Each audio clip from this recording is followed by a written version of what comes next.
최근 기사 헤드라인으로 많이 볼 수 있었던 내용 가운데 하나가 도시바 반도체를, 그러니까 도시바 메모리를 일본 정부가 중국에게만은 넘길 수 없다는 이야기를 했다는 것이 나옵니다. 하지만 실질적으로 중국 정부가 이런 이야기를 한 적은 없고요. 여러 가지 내용을 종합해 봤을 때 일본 정부가 중국에게만은 넘길 수 없다는 식으로 해석은 가능합니다. 그렇다면 이런 생각이 듭니다. 자본 차별은 안 되는데 정말 중국 자본만 배제하고 미국에게 판매하거나 이런 일이 가능할까요? 오늘은 그 내용을 살펴보도록 하겠습니다. 자, 먼저 OECD 자본이동 자유화 규약에 따르면 자본의 차별은 불가하다라고 나오고 있습니다. 그러니까 OECD 국가들 간에 너희는 되고 우리는 안 되고 얘네는 되고 얘네는 안 되고 이런 자본의 차별 자체가 불가능하다는 것이죠. 물론 여기에도 일종 맹점은 있습니다. 현재 중국이 OECD 가입 국가가 아니기 때문에 중국이 OECD 국가와 동등한 지위를 유지하기는 어렵겠죠. 하지만 그럼에도 불구하고 자본 차별 자체가 시장 경제에서는 받아들일 수 없는 내용이기 때문에 자본 차별은 불가능하다라는 해석이 우위를 점하고 있습니다. 그렇다면 지금까지의 내용을 봤을 때 도시바 메모리 혹은 일본 정부 입장에서 폭스콘 니네가 아무리 많은 돈을 써내봐야 너희한테는 안 팔아. 대신 미국에 팔 수 있어 라고 얘기를 할 수가 있겠지만 이런 원칙도 있습니다. 관세 및 무역에 관한 일반 협정을 살펴보면요. 자국의 안보 이익 보호를 위해서 통상 규제 조처를 취할 수 있다라고 나오는데요. 이 말은 쉽게 말하자면 만약에 이 기술이 혹은 이 기업이 해외에 넘어가게 됐을 때 이것은 국가 안보 혹은 국가 기관 산업에 치명적인 위협이 될 수가 있기 때문에 이 기업을 해외에 매각해서는 안 된다라고 국가가 재량껏 판단할 수가 있다는 것입니다. 그런데 이 두 가지 내용만 살펴보더라도 중국 자본만은 차별해서 안 되는데 라는 생각을 갖게 되실 겁니다. 다시 한번 정리를 해보자면 일본 정부는 안보 이익의 보호를 위해서 도시바 메모리의 매각 자체를 승인 불허, 그러니까 매각을 할 수 없다라고 결정할 수는 있겠지만 중국에만은 못 팔아라고 하게 될 경우 자본이동 자유화 규약에 명백히 위배가 된다는 것입니다.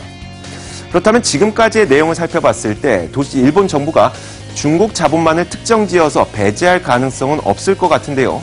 사실 실상은 그렇지가 못합니다. 예컨대 이런 식으로 이해를 해보면 될 것 같습니다. 예를 들어서 어떤 법에 나쁜 짓을 하지 말라는 법안이 있다고 가정을 해보겠습니다. 그런데 이 법안에는 세상의 모든 나쁜 짓을 담을 수는 없겠죠. 그러다 보니까 새로운 나쁜 짓이 발생을 하게 됐을 때 이것은 법에 담겨 있지 못합니다. 그래서 이것이 진짜 나쁜 짓인지 아닌지를 법원의 판단에 맡기게 되는 것이죠. 법의 판단이 생기는 겁니다. 즉 법에는 무엇인가가 명시되어 있지만 새로운 무엇인가가 발생하게 됐을 때 그것은 법의 판단에 따라서 해석하는 과정에서 이것이 나쁜 짓으로 규정될 수가 있다는 것입니다. 이것도 마찬가지 케이스인데요. 세계 대부분의 국가는 법적으로 안보 이익을 보호할 수 있는 법안을 명시하고 있습니다. 그래서 세부적으로 살펴보면 외국인 투자가 절대 들어오면 안 되는 제외 업종이라든지 외국인의 투자가 들어올 수는 있지만 경영권을 가져가면 안 되는 일정 지분만 가져갈 수 있는 제한 업종, 이런 것들이 법에 명확하게 명시가 되어 있습니다. 하지만 이 법에 모든 산업과 모든 기업 혹은 모든 기술을 다 담을 수는 없죠. 그리고 법에 없다고 해서 국가 안보에 직결되는 문제점이 있는 그런 기술인데 법에 없기 때문에 이것을 해외에 그냥 넘길 수는 없는 겁니다. 그래서 통상적으로 그리고 국제적으로 살펴보면 국가 안보에 위해가 된다고 판단을 하는 것은 국가의 재량 혹은 국가의 권리로 일임을 하게 됩니다. 이 기술이 중국에 넘어가게 됐을 때 이것이 국가 안보에 치명적인 위험이 됩니다. 라고 하는 것은 판단하는 것은 국가의 재량에 맡겨놓는다는 것이죠. 결국은 이 메모리, 도시바 메모리를 중국 자본만을 배제하고 미국 자본에게 판매하는 것, 그것이 국가 재량껏 가능해진다는 것을 말합니다. 자, 몇 가지만 더 살펴보자면 만약에 이렇게 중국 자본을 차별하게 됐을 때 그러면 중국에서는 WTO 제소 가능성이 있을까요? 안타깝게도 이 WTO는 상품 교역 분쟁 조정 기구입니다. 상품이 혹은 제품이 국가 간의 경계를 넘어가게 됐을 때 이것에서 발생하는 분쟁을 조정하는 기구지 자본이 국경을 넘어가게 됐을 때 이 분쟁을 조정하지는 않습니다. 그렇다 보니까 중국 입장에서는 억울할 수도 있겠지만 WTO 제소 가능성을 찾기는 쉽지가 않을 것으로 보이고요. 한 가지 더, 이 웨스턴 디지털이 최근 들어서 업데이트된 상황을 보면 자신들은 이미 요카이치 공장, 일본의 도시바 요카이치 공장을 함께 운영을 하고 있기 때문에 이것을 이용해서 독점 교섭권을 달라고 하고 있습니다.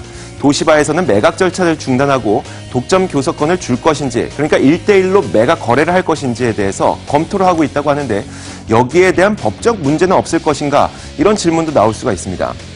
이에 대해서도 아주 명확하게 기업 간의 거래는 원칙적으로 자유입니다. 그러니까 도시바가 아무리 폭스콘에서 너희가 큰 금액을 써냈다고 하더라도 도시바를 폭스콘에게 안 주는 것도 자유고요. 웨스턴 디지털에게 이 기업을 주는 것도 자유입니다.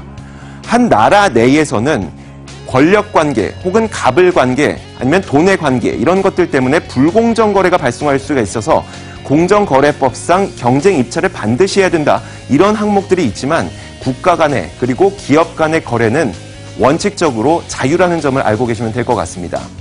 자, 오늘은 일본 정부가 얘기하고 있는 중국 자본만 배제하고 이 도시바 메모리를 매각할 수 있는지 그 여부에 대해서 알아봤습니다. 시장을 읽는 남자입니다.